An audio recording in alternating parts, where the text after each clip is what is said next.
चंदन नगर गांव की सबसे उम्रदराज महिला बिमला काकी अपनी विधवा बहू सुमन और पोती मीना के साथ रहती थी। सूखी लकड़ियां बेचकर गुजारा चलता था इनका।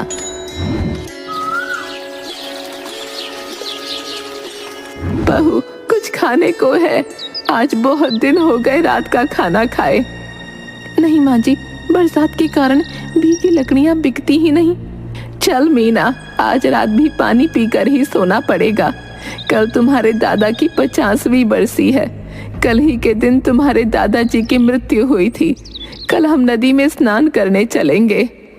दादी, क्या हम लोग गरीब ही मर जाएंगे? ऐसा नहीं बोलते बेटा, भगवान के घर में देर है पर अंधेर नहीं।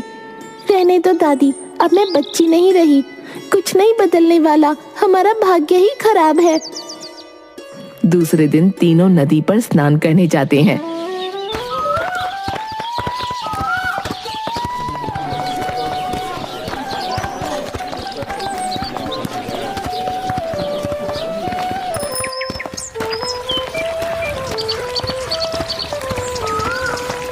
दादी माँ, वो देखो, भूतिया आम का पेड़, उस पर मंजरी।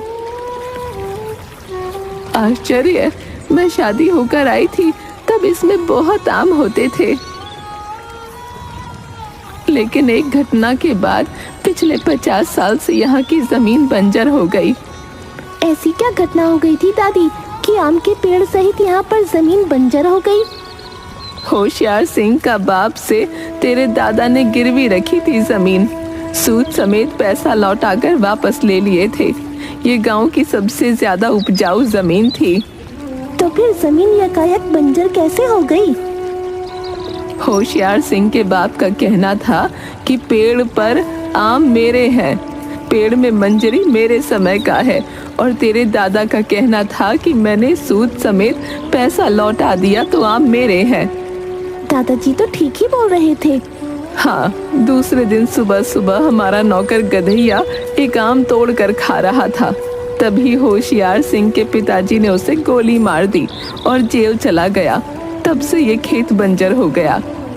माँ, हम लोग इस बार खूब आम खाएंगे। अरे बेटी, आम खाना भी और बेचना भी, इसमें बहुत आम होते हैं। तभी उधर से पंडित ज्ञानचंद आते हैं। अरे, इस पेड़ पर फिर से मंजरी आ गई। मैंने बचपन में इस पेड़ के आम खाए हैं, बहुत ही मीठे और स्वादिष्ट होते थे। हाँ पंडित जी, इस पेड़ से मेरी बहुत सी यादें जुड़ी हैं। मीना का पापा और मेरा लल्ला गरीबी में गुजर गया, लेकिन इसे बेचा नहीं। हाँ, वे कहा करते थे कि ये पेड़ नहीं, मेरा गधैया है। चलो काकी, इस पर फल लगेंगे तो एक पूजा करवा देना।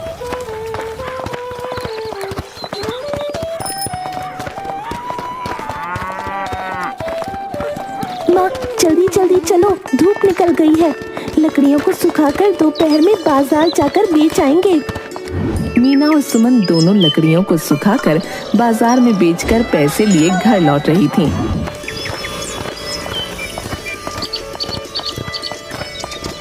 कि बिरजू चोर अचानक मीना के हाथ से पर्स पर झपट्टा मारकर भाग जाता है। चोर चोर चोर, पकड़ो, मेरा पर्स लेकर भाग रहा है, कोई पकड़ो उसे। जाने दे बेटा, शायद वो पैसा हमारे नसीब में नहीं था। ऐसे कैसे नसीब में नहीं था? 4 दिन से दादी भूखी है, वो भूखी मर जाएंगी। किसी तरह सुमन मीना को समझा बुझाकर घर ले जा रही थी।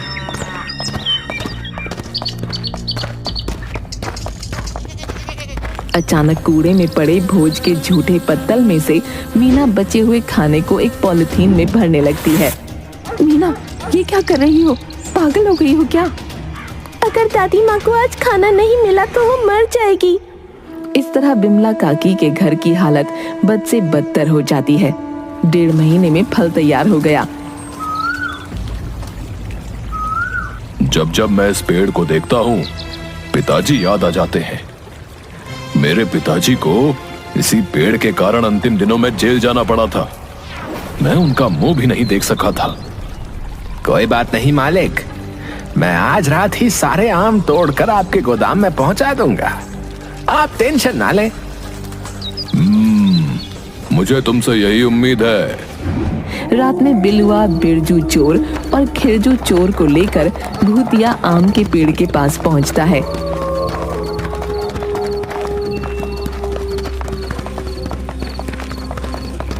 और देख रहे हो बिरजू, और सभी आमों को तोड़कर मालिक के गोदाम में पहुंचाना है हमें। उस्ताद, मैंने न जाने कितने गांव में जाकर आम के पेड़ों से आम चुराए होंगे, लेकिन इतना आम एक पेड़ में कहीं नहीं देखा। सही कह रहा है भाई, लगता है हर पत्ता फल में बदल गया। ए चलो भाई, ए चलो, सब अब काम पर लग जाओ, चलो। थोड़ी देर में बलुआ के मुंह पर एक आम आकर जोर से लगता है। अबे ओ खिरजू, ओ देखकर फेंका कर, है मुझे चोट लग गई। उस्ताद, मैं तो आम दूसरी तरफ फेंक रहा हूँ, ये जरूर बिलवा की करतूत है। तभी दूसरा आम भी आकर बिलुआ के चेहरे पर लगता है। वो बिलबिला उठता है। और साले चोर कमीने, अबे मुझसे मजाक भारी पड़ेगा, बता रहा हूँ। उतर, तुझे बताता हूँ तेरी ऐसी की तैसी। उस्ताद, मैं तो अभी आम खा रहा हूँ, मैं कैसे फेंक सकता हूँ।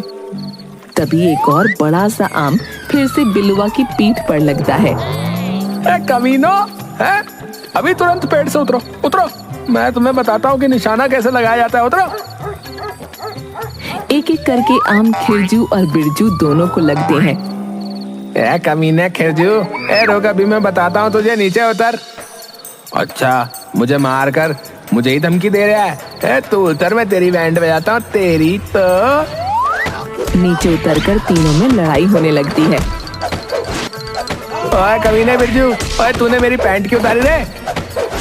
ना ना ना भैया, खिरजू, मैंने तुम्हारा पैंट नहीं खींचा। अबे मेरा पैंट छोड़ दे कमीने, मैंने चड्डी भी नहीं पहनी आज, ओए छोड़ दे। तभी पेड़ से आम की मूसलाधार बारिश होने लगती है। तीनों का चेहरा लहूलुहान हो जाता है। बहुत दिनों से किसी से पाला नहीं पड़ा, आज मजा आएगा। आज तुम्हारी मौत तुम्हें यहाँ ले आई है। भूत भूत भाई, मुझे ये दोनों बहला फुसला कर लेकर आ गए, तो मुझे छोड़ दो। छोड़ दूंगा, तुम्हें तो आम के अचार की तरह काट कर मिर्च मसाला लगाकर खाऊंगा। हाँ। देखा उस्ताद, मैं ना कह रहा था ये लौंडा भरोसे का नहीं है। मर गया रे उस्ताद, बचाओ, मेरा हाथ टूट गया। कभी ना मुझ पर तो लगता है फूल बरस रहे हैं। देखो भूत भाई, हमारी आपसे कोई दुश्मनी नहीं है, हम तो नौकर ठहरे, तो मालिक का आदेश का पालन कर रहे हैं, हमें छोड़ दो। गलत का साथ दोगे तो गलत ही अंजाम भुगतोगे, और कन्हैया से पीछा छुड़ाना आसान नहीं है बच्चों। हमें माफ कर दो भैया, माफ कर दो, आज के बाद कोई भी बुरा काम नहीं करेंगे, तुम जैसा बोलोगे वैसा ही करेंगे। ठीक है, तो सारे आम गाड़ियों में भरकर बिमला काकी के घर पहुंचा दो। ठीक है भूत भाई, जान बची तो लाखों पाए भैया। अबे बिरजू खिरजू, अबे खड़े खड़े मुंह क्या देख रही है? अबे जल्दी से सारा आम बोरिये में भरकर बैलगाड़ी में रख। रातों रात सारे आम बिमला काकी के घर पहुंच जाते हैं। उधर होशियार सिंह के घर पर। अरे, छत पर से आम कैसे टपक रहा है? अरे मेरी नाक टूट गई। अरे रोको इन आमों को, अरे अरे अरे बचाओ, अरे बचाओ। क्यों, तुम्हें आम चाहिए ना? ले लो आम।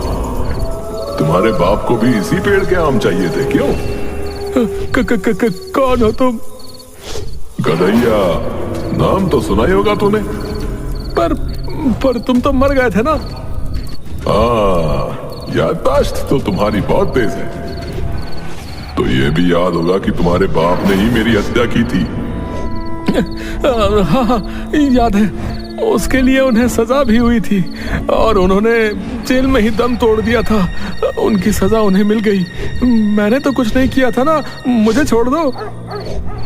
कुछ करने की सोचना भी नहीं, सारा आम तुम्हारे आदमी बिमला काकी के यहाँ पहुंचा दिए हैं। अगर कुछ उल्टा पुल्टा किया तो याद रखना, मेरा नाम गधैया है। सुबह में मीना जैसे ही घर का दरवाजा खोलती है, खुशी से उछल जाती है। माँ, दादी, जल्दी आओ, बाहर देखो किसी ने सारे आम हमारे घर पहुंचा दिए हैं।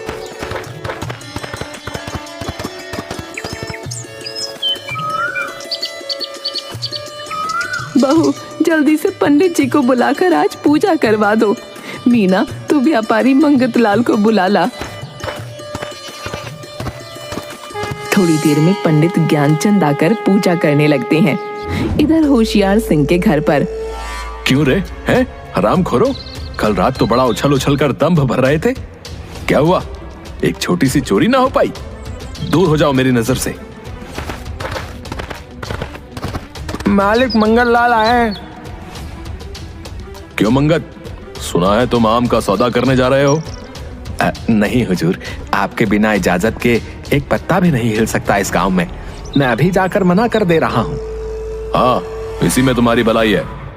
इधर बिमला काकी के घर पर। वाह, बहुत स्वादिष्ट खाना बनाया था काकी तुम्हारी बहू ने। अचार ने तो मन मोह लिया। अगर कुछ अचार बचा हो तो बांध देना। ये अचार मैंने इन्हीं आमों से बनाया है। अभी एक डब्बा अचार पोटली में बांध देती हूँ। तभी मंगतलाल पहुंचता है। प्रणाम काकी।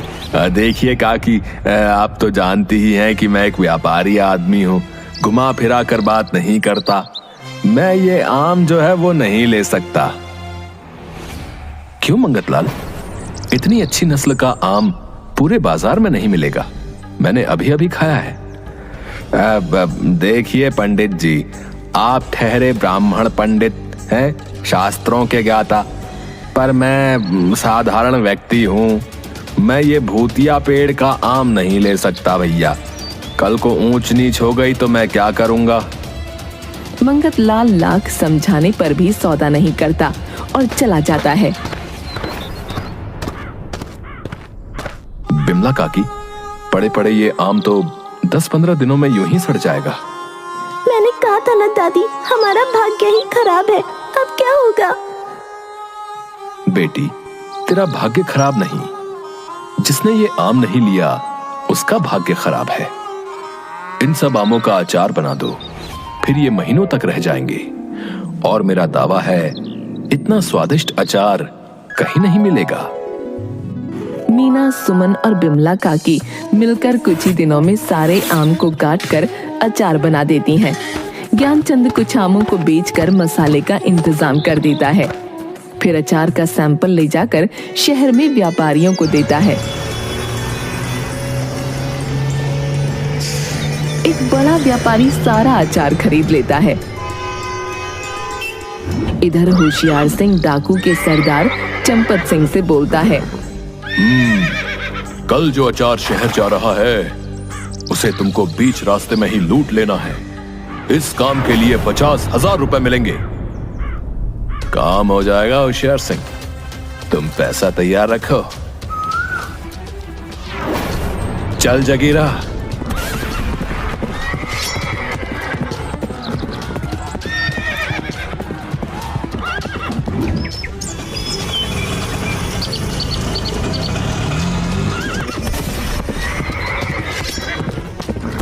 रे पंडित, चल हट, तेरी सेवा समाप्त। अब यहां से मेरी सेवा शुरू। देखो, ये गरीब की मेहनत और खून पसीने से बना माल है। भगवान के लिए इसे छोड़ दो। पंडित, तुम्हारे कानों में सीधा सीधा आवाज नहीं जाती क्या है? सरदार ने जो कह दिया वो पत्थर की लकीर समझ और यहाँ से कल्टी मार ले। गाड़ी वालों, तुम लोग इस अचार को हमारे अड्डे पर पहुंचाओगे? सभी समझ गए या लात मारकर समझाऊं? तभी जगीरा को पीठ पर एक जोरदार लात पड़ती है और वो औंधे मुंह गिर जाता है। किसने लात मारी रे? सामने आओ, अभी पूरी बंदूक की गोली खाली कर दूंगा तुझ पर। गदैया नाम है मेरा, नाम तो सुना ही होगा। तभी चंपत सिंह की पीठ पर भी एक जोरदार प्रहार होता है और वो धूल चाटने लगता है। कमीनो, अगर अपनी खैर चाहते हो तो तुरंत यहाँ से भाग जाओ, नहीं तो बंदूक उठाने के लायक भी नहीं बचोगे। फिर गदैया भूत पूरे गैंग की क्लास लेता है। सभी उल्टे पैर भाग जाते हैं। अचार सेठ के पास चला जाता है। जल्द ही मीना आम के अचार वाली पूरे देश में फेमस हो जाती है। आज उसका अचार का ब्रांड है। उधर डाकू होशियार सिंह से 5 लाख रुपए हर्जाना वसूलता है।